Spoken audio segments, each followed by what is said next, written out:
Hello ছোট্ট বন্ধুরা, তোমাদের প্রত্যেককে আমার চ্যানেল ডালিয়া স্টোরিতে স্বাগত জানাই।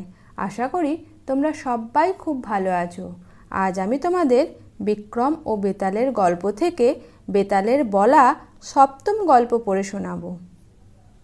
সেকালে মিথিলার রাজা গুণাধিপের সভায় চাকরির আশায় চিরঞ্জীব নামে এক রাজপুত এসে উপস্থিত হলো। দুঃখের বিষয়, রাজা তখন অন্তঃপুরে আমোদ আহ্লাদে দিনের পর দিন কাটাচ্ছিলেন। চাকরি পাওয়া দূরের কথা, চিরঞ্জীব তার দেখা পর্যন্ত পেল না। এদিকে তার টাকা কড়ি প্রায় ফুরিয়ে এলো। চাকরি না পেলে তাকে ভিক্ষা করে খেতে হবে। তার মতো শক্ত সমর্থ পুরুষ কখনো ভিক্ষা যে করতে পারে না। অথচ এই অচেনা জায়গায় কে তাকে চাকরি দেবে?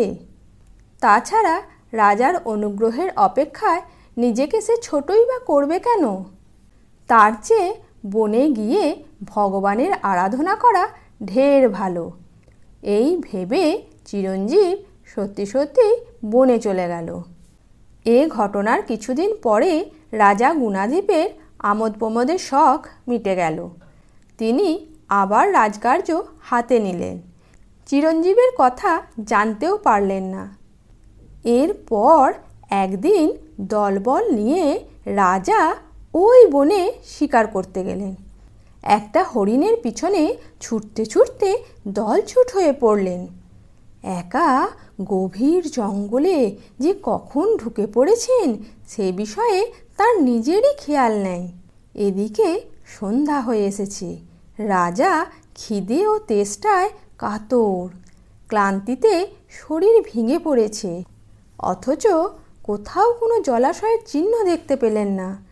এমন সময় ওই ঘন বনের মধ্যে একটা কুঁড়ে ঘর দেখে তার মন ভরে গেল। ভাবলেন, তাহলে তো তিনি নিতান্ত একা পড়েননি, এখানে মানুষ থাকে। রাজা দেখলেন কুটিরের সামনে একজন লোক ধ্যানে বসে আছে। দুই হাত জোর করে রাজা তার কাছে জল চাইলেন। সেই লোকটি চিরঞ্জীব। সে তখনই উঠে রাজাকে বসবার জায়গা, ঠান্ডা জল আর মিষ্টি ফল এনে দিল। রাজা যেন নতুন করে প্রাণ পেলেন। প্রাণদাতাকে তিনি বললেন, আজ আপনি আমার প্রাণ বাঁচিয়েছেন। আপনাকে দেখে শুদ্ধাচারী তপস্বী মনে হলেও আপনার চেহারা দেখে অন্য রকম মনে হয়। দয়া করে বলুন, আপনি কে? কেন এই ঘোর বনে একলা আছেন? চিরঞ্জীব তখন সব কথা খুলে বলল। শুনে রাজার বড় লজ্জা হলো। মুখে কিছু বললেন না। সে রাতটা তিনি চিরঞ্জীবের কুটিরেই কাটালেন।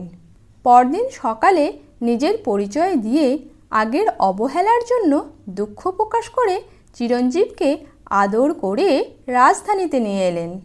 দেখতে দেখতে চিরঞ্জীব রাজার সবচেয়ে বিশ্বাসী অনুচর হয়ে দাঁড়ালো।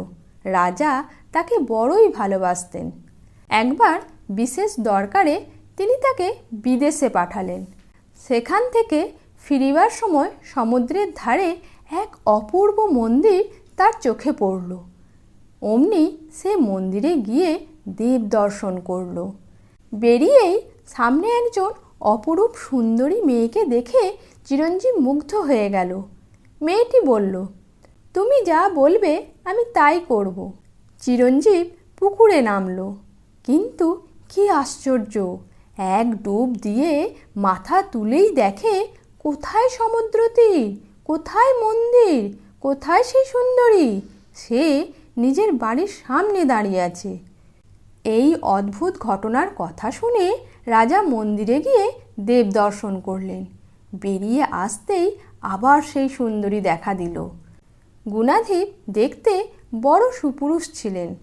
তাকে দেখে মুগ্ধ হয়ে সে বলল, মহারাজ, আপনি আমাকে যা বলবেন আমি তাই করব। মহারাজ বললেন, বেশ, তাহলে আমার প্রিয় পাত্র চিরঞ্জীবকে বিয়ে করো। আসলে সুন্দরীর রাজাকেই বেশি পছন্দ ছিল, কিন্তু কথা যখন দিয়েছে তিনি যা বলবেন তাই করবে, তখন সে আর আপত্তি করল না। রাজা তাদের বিয়ে দিয়ে রাজধানীতে নিয়ে গেলেন আর চিরঞ্জীবের রোজগারের ব্যবস্থা করে দিলেন। গল্প শেষ করে বেতাল জিজ্ঞাসা করল, মহারাজ, রাজা আর চিরঞ্জীব এদের মধ্যে কে বেশি মহৎ আর উদার? বিক্রমাদিত্য বললেন, চিরঞ্জীব। বেতাল বলল, কেন? রাজা উত্তর দিলেন, যদিও গুণাধিপ শেষের দিকে চিরঞ্জীবের অনেক উপকার করেছিলেন, তবু শিকারের দিন বনের মধ্যে তাকে জল, ফল, আশ্রয় দিয়ে চিরঞ্জীব যে উপকার করেছিল তার সঙ্গে কোনো কিছুর তুলনা হয় না। ঠিক উত্তর পেয়ে বেতাল চলে গেল গাছে ঝুলতে, আর বিক্রমাদিত্য তাকে পেরে কাঁধে তুলে আবার যোগীর আশ্রমের দিকে চললেন। বেতালও নতুন গল্প শুরু করল। বন্ধুরা, আজ এই পর্যন্ত। আবার অন্য একটা গল্প নিয়ে ফিরে আসবো তোমাদের কাছে। ভালো থেকো, টাটা।